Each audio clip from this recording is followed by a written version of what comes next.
Salut les amis, on se retrouve ce soir pour un débrief du match entre le Barça et le Paris Saint-Germain. Une soirée parfaite pour le PSG qui fait la très bonne opération sur ce match aller. Le PSG qui s'impose avec la manière du côté du Camp Nou. Score final 4-1 pour le Paris Saint-Germain. Donc évidemment, le PSG a pris une sérieuse option pour la qualification. La meilleure équipe a gagné ce soir, il n'y a pas eu photo entre le Barça et le Paris Saint-Germain. Ça faisait très longtemps qu'on n'avait pas vu le PSG à un tel niveau. Déjà, on ne l'avait pas vu cette saison, que ça soit en Ligue 1 ou sur la phase de groupe de la Ligue des Champions. Le PSG ne nous avait pas montré de très belles choses. Ce soir, on a vu un match vraiment très bon de la part du Paris Saint-Germain. Tout le monde a été à la hauteur de l'événement, donc au final cette victoire et le score est plutôt logique pour le Paris Saint-Germain qui a vraiment dominé cette rencontre, qui a imprimé son tempo du côté du Camp Nou.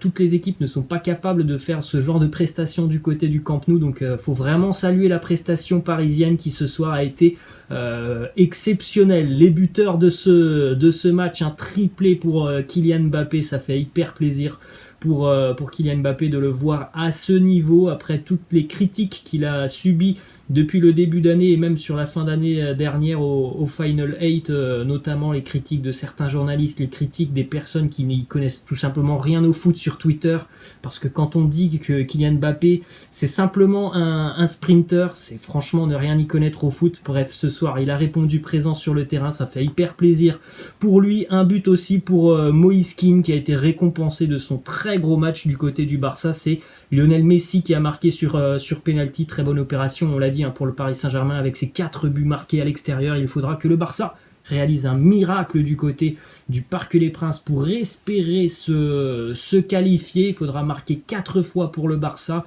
et surtout ne pas encaisser de buts. Alors évidemment, les miracles, ça existe. Dans le football aussi, ça existe. Mais on peut quand même le dire, ça sent quand même plutôt très bon pour la qualification du Paris Saint-Germain après ce match plus qu'abouti du PSG qui a vraiment dominé cette rencontre. On va évidemment noter le 11 du Paris Saint-Germain ce soir. Le PSG qui se déplaçait dans un 4-2-3-1 ou un 4-3-3 comme vous préférez. Dans les buts, on retrouvait évidemment Keylor Navas. Au niveau de la charnière, on avait Presnel Kimpembe, Marquinhos, côté gauche Layvin Kurzawa, côté droit Florenzi, au milieu de terrain.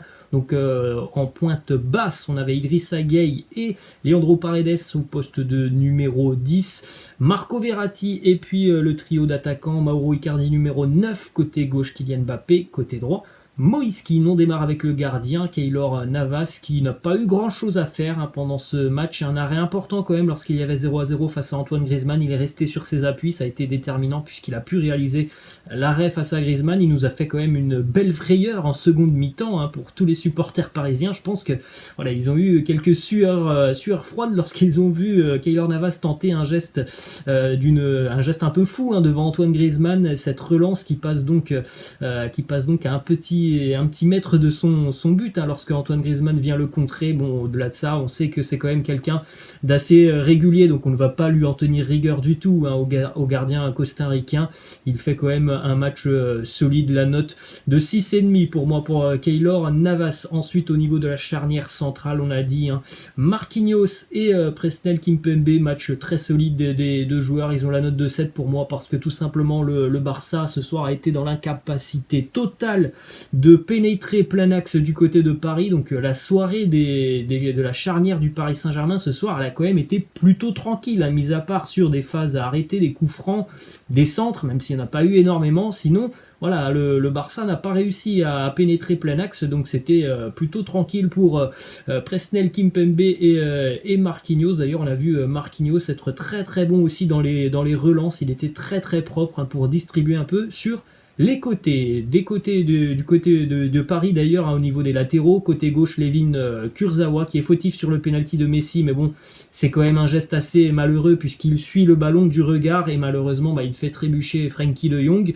Après il s'est bien repris puisqu'il est décisif sur le premier but de Mbappé. C'est lui qui donne le très bon ballon, la très bonne remise pour Marco Verratti, et dans l'ensemble du match il a été quand même assez solide. Il était très proche de Lionel Messi souvent dans les duels pour éviter que l'Argentin ne se retourne. Et puis il a quand même eu affaire à Ousmane Dembélé assez virevoltant en seconde mi-temps. Il était assez seul en plus pour défendre sur Dembélé. Je trouve qu'il s'en est quand même plutôt bien sorti. Levin Kurzawa. De l'autre côté, Florenzi, un match plutôt solide de la part de Florenzi, même si en première mi-temps c'était assez compliqué. Les actions catalanes passaient beaucoup de son côté. La seconde mi-temps était beaucoup plus tranquille pour Florenzi.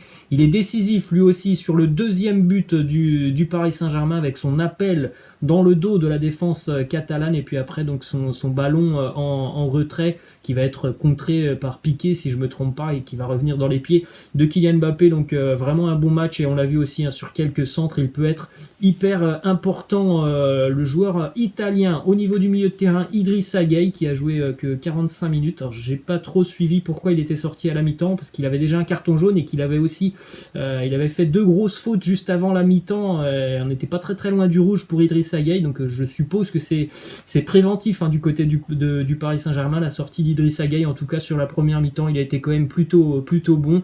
Il a réussi vraiment à museler Pedri, qu'on n'a quasiment pas vu du match. Donc une note pour moi de 6 pour Idrissa Gueye pour ses 45 minutes. À côté, on avait aussi Leandro Paredes. Excellent match de Leandro Paredes, très bon au niveau de la récupération des ballons. Toujours là, la grinta dans les duels, très bon aussi pour se projeter vers l'avant. Et techniquement, je trouve qu'au niveau des passes qu'il a pu fournir vers l'avant, il y a quand même une belle progression de Paredes depuis qu'il est arrivé à Paris. Moi, j'ai trouvé vraiment très à l'aise ce soir. La note de 8, juste au-dessus de lui, il était vraiment lui aussi très à l'aise ce soir. Marco Verratti, décisif notamment sur le premier but, et souvent très bien placé pour récupérer des bons ballons, et évidemment gratter des ballons, ça il sait le faire, se projeter vers l'avant en étant très bon aussi dans la vision du jeu, ça aussi il sait le faire, Marco Verratti. On a vu ce soir un très bon Marco Verratti. C'est pareil que pour Paredes, la note de 8. On va terminer avec le trio d'attaquants du côté de Paris. Je démarre avec la note la plus basse. Elle est pour le numéro 9, Mauro Icardi, qui a eu une occasion énorme d'ouvrir le score en première période. Il s'est complètement raté. Et puis après, c'est vrai que ça a été un match assez compliqué pour Mauro Icardi. On n'a pas beaucoup réussi à le trouver dans la surface de réparation, mais par ses déplacements et ses déviations, il a été quand même plutôt intelligent, même si évidemment on attend plus quand même d'un numéro 9 du côté de Paris. On a pu voir notamment la très bonne déviation qu'il a faite à Moïse Kean en seconde mi-temps avec cette manchette de Ter Stegen. Donc la note de 6 parce qu'on attend quand même plus de Mauro Icardi. Côté droit, Moïse Kean, très bon match de Moïse Kean. La note de 8, évidemment, il est récompensé par ce but. Il a fait vraiment du bien au Paris Saint-Germain dans les duels. Il a souvent remporté ses duels. Il est très bon techniquement. Il a permis aussi surtout de conserver des ballons en faisant monter le groupe parisien lorsqu'il était dos au jeu. Donc vraiment un super match de la part de Moïse Kean. Et on va terminer les amis avec le match exceptionnel de Kylian Mbappé, la note de 9, on aurait même pu dire 10 pour Kylian Mbappé évidemment. Il y a le triplé, donc forcément c'est l'homme du match, mais au-delà du triplé, sur quasiment toutes les actions chaudes du Paris Saint-Germain ce soir, il était présent, soit il a marqué évidemment, mais il a aussi délivré de très bons ballons, ne serait-ce qu'en première période. Le ballon pour Icardi, c'était la même chose en seconde mi-temps. Les décalages pour Verratti qui passait dans son dos, il a été très bon tout simplement. Et puis en termes d'élimination des joueurs barcelonais, ça a été aussi du très grand Mbappé. Les gestes techniques ce soir, ils ont quasiment été tous réussis par Kylian Mbappé.